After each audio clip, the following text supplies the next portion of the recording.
you're about to see. The first of two tonight. Yes.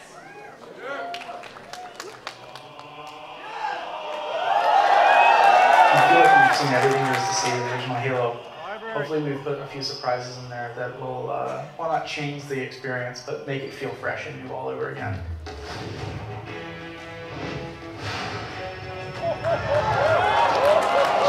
It's like, well, Kinect didn't exist 10 years ago, and you said you were changing the gameplay, so what's going on? The approach to Kinect is actually very similar to our approach to 3D. 3D doesn't work in classic mode, and the reason is there were no 3D TVs 10 years ago, so we wanted to be very conscientious of that. Obviously, Kinect didn't exist 10 years ago, so we wanted to be careful about that. Kinect, for me, is actually a really good surprise feature. So we've got a number of voice commands throughout the course of the game, things like grenade, reload. At the point during the game when you're playing, you can say analyze, and this mode comes up where you can almost capture items. So you move your cursor over, say, an elite or a grunt, and in the library, you can go in there and see the things you've captured, move the model around in 3D, and it gives you a bit of a breakdown and explanation of the I'd be really interested to hear from people who've never played Halo before, what their first experience of this ostensibly 10-year-old game is, and how they feel it sits in the pantheon of modern FPS games. Halo has that epic feel, and getting to play that again is like playing Halo all over for the first time. I hope people have that amazing experience themselves.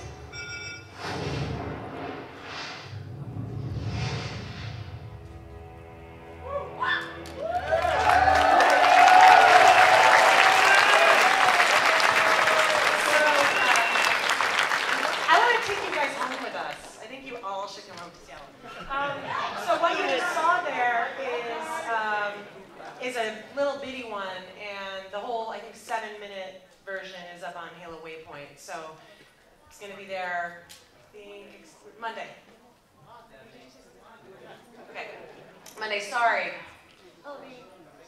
Nobody will know but you until Monday. No, yeah, shh. Keep it huge. So, what? Don't keep it a secret, tell everybody, that's cool. So, the features. We heard grenade, we heard analyze, we heard, what else are we going to hear? So Kinect has this great ability with understanding your voice. And so when we sat down and started to think about how to incorporate Kinect into the game, we thought that voice recognition component could be some cool way to add some sort of additional functionality without really changing that gameplay. Because again, gameplay was the core pillar. Keeping it the same and just adding to it was the important thing. And so when we started thinking about this, we really started using like, well, how about, you know, mapping voice commands to button commands. So for example, if you just say grenade, you throw a grenade. Or if you say reload weapon, you can reload. And you know, also you can go from classic to remastered. You just say these things and it happens. And I think that's a lot of fun as you're sitting on your couch, just go reload and have it happen. But another one is the analyze mode. Now, when you say analyze, it pulls up that screen that you saw in the video. And you can find certain things all throughout the game to analyze. And once you analyze them, you store them in the library. And Kevin can probably tell you a little bit more about the library. Getting into some of the fiction, you saw a little taste of that with that screen that listed through a number of objects in the game. There's a great big pile of them. For those of you that are familiar with the Halo fiction or any of the things like, so I believe this good gentleman up here has an encyclopedia. It's that same kind of, adding that kind of depth to the universe and to the game in a way that adds to it. If you've got a Kinect and you want to go in and say analyze, scan, here's a hunter, cool, pulls up a 3D model of the hunter. From the game full, you can rotate it, check it out. It's got some history of the hunters, where they came from, like explaining what these crazy schools of eels in blue armor are about, why they're fighting on the Covenant side. But it was just one more thing that we wanted to add to kind of give you guys, I don't know, a big high five for hanging out with Halo for 10 years. So it's done in a way, like Dennis said, that it doesn't interfere with the original game. If you don't have the Kinect, you still get all the fun in the game, get all the achievements, it's all cool. But if you've got one, then through the voice commands and through the library, the analyzing, it lets you interact with Halo like you've never been able to before, which seemed appropriate for this kind of a celebration. Cool. In the interest of time, I'm just going to go, speaking of segues, there's anybody know what map, multiplayer map you guys haven't really seen yet?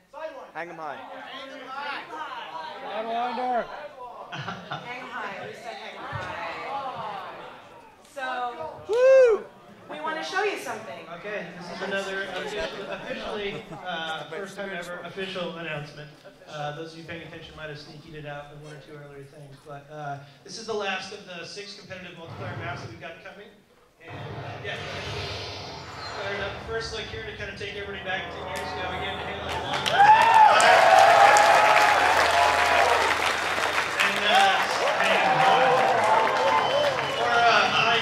As the variant is called, it's coming with Halo Compatible Anniversary. So we've done a lot of work. Obviously, all the competitive multiplayer maps are coming over to the Reach engine. So you'll be able to play competitive multiplayer in the Reach hoppers with all your Reach friends, all your Spartan armor, all your armor abilities, all that stuff that makes Reach awesome. You know, again, kind of like the graphics that we saw on the pillar bottom, this kind of stuff, this wasn't possible 10 years ago when that first came out. I mean, frankly, even when we went back to the Tombstone in Halo 2. So, as you guys notice, the view outside has changed quite a bit, but the gameplay, again, it's being faithful to the original, but ported over for Reach. I mean, obviously you got jetpacks, so that's going to change some of the action in here when you go for the sniper rifle, when you go for the rocket launcher, and where everybody is. But this is, I mean, frankly, this is my favorite multiplayer map from Halo 1. I'm really excited. We're all really excited to bring this thing back and to finally get you guys the last of the competitive maps here. So, again, Hang 'em High. Hang 'em High Anniversary is the map that is built to be as close as possible to the original in the Reach engine.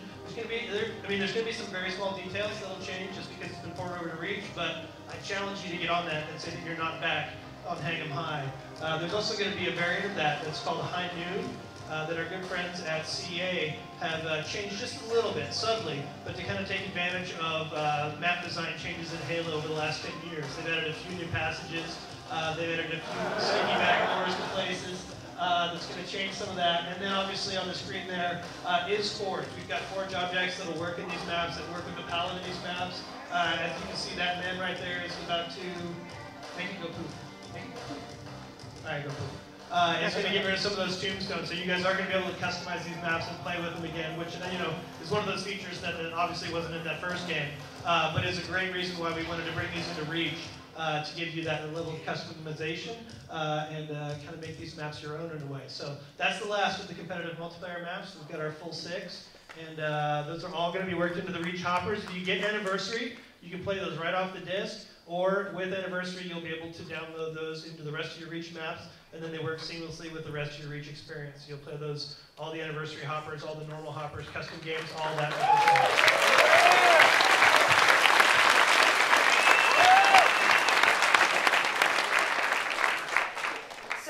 Talk a little bit about the map selection process, how you guys chose which ones. I think this is a good one for Gus. I would go on for way too long and talk way too much about the selection process, so I defer to the producers of the game. He's a man of great restraint. The outside perspective is too hazy. Well, the first thing we did was call Gus. But really, actually, that's in a roundabout way. We immediately went out to a lot of the fan sites and started looking around, trying to figure out what were the most popular maps. A lot of us had a good idea what it was, but in a lot of cases, you really need to go out. I had my own personal favorite maps, and I just assumed the community liked them, but you kind of need to go out and work with them. And we worked very closely with Certain Affinity in the process as well. And so both of us went off, kind of thought about what maps we'd want to remake, and then came back with our plans. And it turns out a lot of them were kind of overlapped. We knew that we wanted to focus not only on Halo 1 Xbox, but Halo 1 PC, as well as Halo 2. We were really thinking anything that hasn't been remade or the Halo or for the Xbox 360 platform, we kind of wanted to look at those types of maps and bring them up. And I think we did a great job selecting them, ultimately. It was a tough process, but we ended up with 6 great multiplayer maps, and then, of course, the firefight with the installation of 4. So, Dennis, what is your favorite map? You said you had your favorite. Beaver Creek. Well, Battle King. Love it. Oh, my God. That was one thing I knew as the producer of Halo Anniversary. I mean, I would quit if that map was not in here. I just love it. So much passion for that map. So I had to do a little convincing, but not much. No, not much. Paul just reminded me, it was a great reminder, So we had 2 builds on the floor, and one is a secret build that y'all didn't know about until right now, which has Hang 'em High on it. So tomorrow you'll be able to play Hang 'em High, High Noon on the floor up in Xbox Land. So I expect to see you there, you with the doll.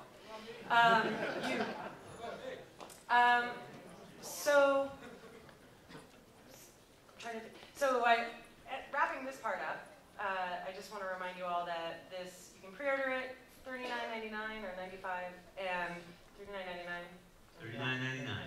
And pre-order is a Grunt Funeral Skull and the first ever Master Chief armor, and if you pair it with the Cortana AI chip that came from Halo Fest, Halo Fest, it's kind of the perfect thing. So, I don't know if everybody actually has heard about the Grunt Funeral Skull. You guys all probably know Grunt Birthday.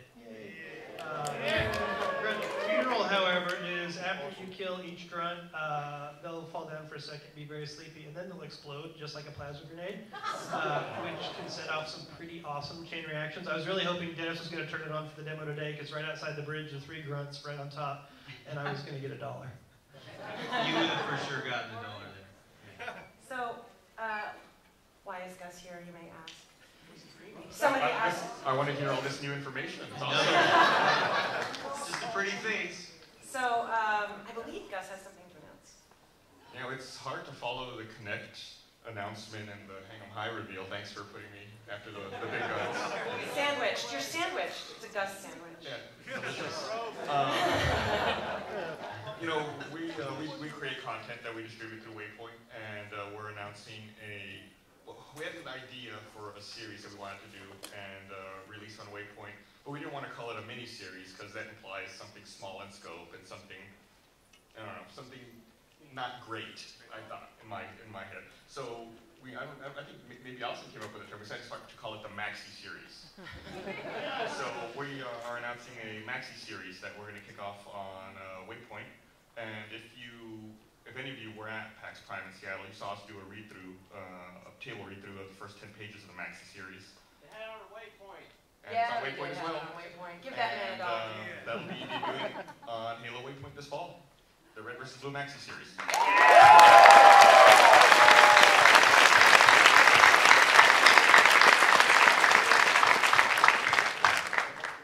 So, while we're on the topic of Waypoint, Doug, I'm looking at you. Waypoint's getting, I'm trying to look at you. Waypoint's getting kind of an overhaul as well. Like I told you guys, we have a lot to tell you. Waypoint's getting kind of an overhaul and a re-release this fall as well. It is a big one, but I wanted to say how excited we are to have the Maxi series on Waypoint. It's a great place to be. It's a great place to find the Halo community, communicate directly. You guys hug. Hug it out! Hug it out! That didn't look like a real hug. So one of the things we wanted to do was make it easier to find things like Red versus Blue and all the other cool stuff that's on Waypoint. So we've actually redesigned Waypoint top to bottom. All new web interface, all new console interface, all new Windows Mobile interface. They all look the same now. They're very similar, so if you know how to use one, you know how to use them all. And we've done some other stuff too. So one of the things that's been missing on web has been, anyone? Detailed stats. All the way down to like kills per weapon, kills per enemy, kill death ratio by weapon, all that kind of stuff. That's all going to be here this fall. So it's a really great improvement in the website.